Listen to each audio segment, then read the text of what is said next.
তাদের রক্তের উপর আপনার এই অন্তর্বর্তী সরকার এবং আরো যারা আজকে অত্যন্ত ক্ষমতাশালী মানুষ বলে নিজেদের মনে করছেন, নতুন রাজনৈতিক দল যারা গড়েছেন, যারা ডিসি এসপির অফিসে সারাক্ষণ বসে থাকেন, তাদের কাছে এই লিস্ট নেই কেন?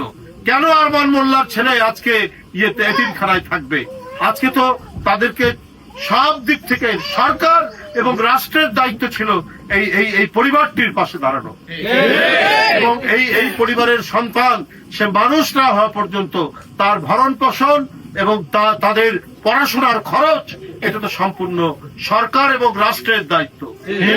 সে নিজের জীবন দিয়েছে, তার সন্তানরা আজকে এতিমখানায় চলে যাবে, এটা হতে পারে না।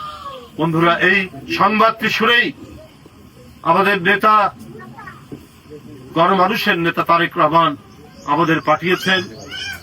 মকসুদুল মুমিন মিথুনের নেতৃত্বে আমরা সবাই এখানে উপস্থিত হয়েছি।